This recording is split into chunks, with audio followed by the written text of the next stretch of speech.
আজি ভিডিঅ'টো চাহৰ কাপটোৰ পৰাই আৰম্ভ কৰিছোঁ। যিহেতু বাহিৰত দুজন ববাৰ সৈতে এজন জেঠু বহি আছে, সেইকাৰণে ভাবিলোঁ চাহ দুকাপ দি আহি লওঁ। তাৰপিছতে চাহ দুকাপ দিয়াৰ পিছতে কাম বহুত ওলাই আৰু আমিও খালোঁ। আৰু তাৰপিছত কৌশিকে ক'লে যে ৰুটি খাম। আকৌ কৌশিকৰ কাৰণে দুখন ৰুটি বেলিলোঁ, কাৰণ সি খাম বুলি কোৱাৰ পিছত নিদিলে বহুত বেয়া লাগে। আৰু তাৰ কাৰণে এটা ঘিউত পৰিলোঁ, আৰু গেছটো বহুত লেতেৰা আছে যিহেতু চৌকাটো ভাল নাছিলে, আৰু পটককৈ কিবা এটা পৰিলে মামৰ আহি যায়। আৰু আনফালে তাক অকণমান ঘিউত ৰুটি এটা ভাজি দিলোঁ, আৰু বাকীকেইটা ৰিফাইনত পৰিলোঁ। আৰু কৌশিকৰ দেখিছেনে কিমান ফূৰ্তি।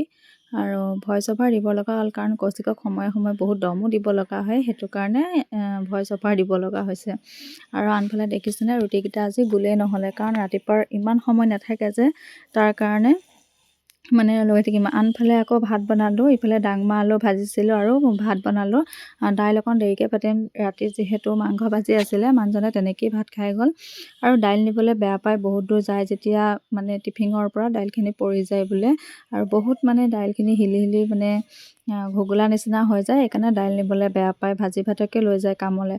ৰাতিপুৱা সময়কণত ইমানেই লৰালৰি হয়, টিফিন দিয়া, ভাত খোৱা, আৰু আনফালে কৌশিকৰ সদায় দায়িত্ব যে পাপাকক টিফিন দিয়ে। ইফালে গামোচা এখন লৈ গৈছে আৰু হাফ পেণ্ট এটা লৈ গৈছে, যিহেতু কাম কৰিবলৈ যাওঁতে লং পেণ্টটো পিন্ধি যায়, ঠাণ্ডা যিহেতু ৰাতিপুৱা সোনকালে যাব লাগে।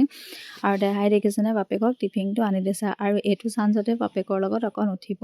ৰাতিপুৱা সময়কণত তাৰ এইটো মানে বহুত ডাঙৰ ডিউটি, আৰু যেন বাপেকে নুঠাব। বাপেকৰ লগত ভাত এগৰা খোৱা, ৰাতিপুৱা বাপেকৰ লগত উঠা, এইকণ সময়তে আৰু কিমান কথা তাৰ। আৰু দেখিছেনে ইফালে ৰাস্তাৰ মানুহ চিঞৰিছে, আনফালে ইফাল সিফাল কৰি, আৰু কৌশিকে ইয়াত দিছে উঠিবলৈ ল'লেই, আৰু পৰিবলৈকে ধৰিছিলে, জানোচা বাপেক গুচি যায় বুলি।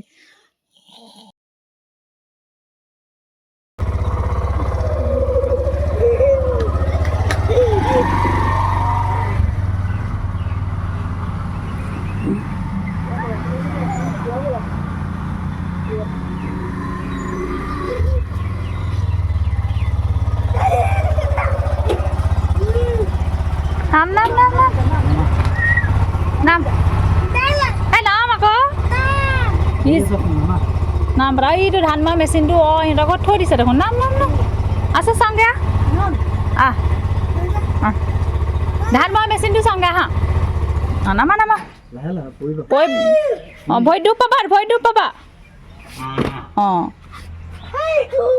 সেইটো চুম এটা দিয়া, চুম এটা দিয়া, মই যাওঁ। এই চাবি নহয়, চাবিটো ল'লে কেনেকৈ যাব পাপা? কেনেকৈ যাম? পিছতে পাপাক কামলৈ বুলি গ'ল, আৰু কৌশিকক মই ফুচুলাই পিনে কিবা কিবি দেখাই মেলি লৈ আহিলোঁ। তাৰপিছতে আপোনালোকক যে কৈছিলোঁ চাহ দুকাপ দিছোঁ বুলি, এয়া ববা আৰু জেঠু বহি আছিলে, তেওঁলোককে দিছোঁ। আনফালে কৌশিকে আজি পাপাকৰ লগত ভাত খুৱাইছিলে, কিন্তু নাখালে কাৰণে ৰুটি আৰু ইফালে আলু ভাজি দিলোঁ, আৰু লগতে মোৰ কাৰণে একাপ চাহ আনিলোঁ। আৰু কৌশিকক বোলে ৰুটিটো ছিঙিও দিব লাগে, আৰু সঁচাকৈ তাৰ লগত যে লাগিয়ে থাকিব লাগে প্ৰতিটো সময়। ইফালে গৰম পানী অকণমান দিছোঁ, আৰু ৰুটিটো বোলে ছিঙি দিব লাগে, আৰু ৰুটিটো ছিঙি দিলোঁ। আৰু কৌশিকে ৰুটিটো খাবৰ কাৰণে আকৌ মোবাইলটো দৰকাৰ হ'ল, আৰু কোনোবা সময়ত মোবাইলটো নিদিয়ে, যিহেতু শাক ভাজিছিলোঁ মানে ডাংমা আছিলে, সেইটো কাৰণে কৌশিকক মোবাইলটো দি দিলোঁ। মোবাইলটো চাই চাই কি খাই গম নাপায়, শাক যিহেতু নাখায়, সেইটো কাৰণে মোবাইলটো দি দিওঁ। এনেকৈয়ে ফুচুলাই পিনে খুৱাব লাগে।